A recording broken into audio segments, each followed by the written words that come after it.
بسم اللہ الرحمن الرحیم۔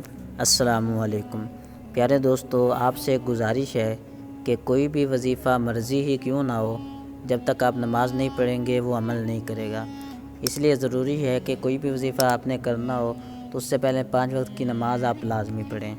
ویسے بھی نماز پڑھنی چاہیے کیونکہ نماز ہم پر 5 وقت کی فرض ہے۔ تو ہم وظیفے کی طرف آتے ہیں۔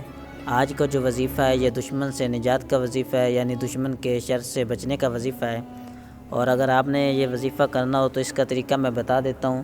آپ نے ظہر کی نماز کے بعد 65 مرتبہ یا مذلو پڑھنا ہے، اور پڑھنے کے بعد آپ نے سجدے میں چلے جانا ہے، اور سجدے میں آپ نے یہ دعا کرنی ہے کہ یا اللہ عز و جل مجھے فلاں دشمن سے بچا۔ فلاں سے مراد اس آدمی کا آپ نے نام لینا ہے، جیسے کہ بالفرض اس کا نام دانش ہے تو آپ نے سجدے میں یہ کہنا ہے کہ یا اللہ عز و جل مجھے دانش کے شر سے بچا۔ اسی طرح آپ کا دشمن کوئی بھی مرضی کیوں نہ ہو، آپ نے سجدے میں اس کا نام لینا ہے اور اس سے بچنے کی دعا کرنی ہے۔ انشاءاللہ عز و جل چند ہی دنوں میں وہ آپ سے دشمنی ختم کر دے گا، یا پھر وہ آپ کو اگر نقصان پہنچاتا ہے تو نقصان پہنچانا بند کر دے گا، بہرحال کسی بھی طرح سے آپ کو اس کی طرف سے کوئی بھی نقصان نہیں پہنچے گا۔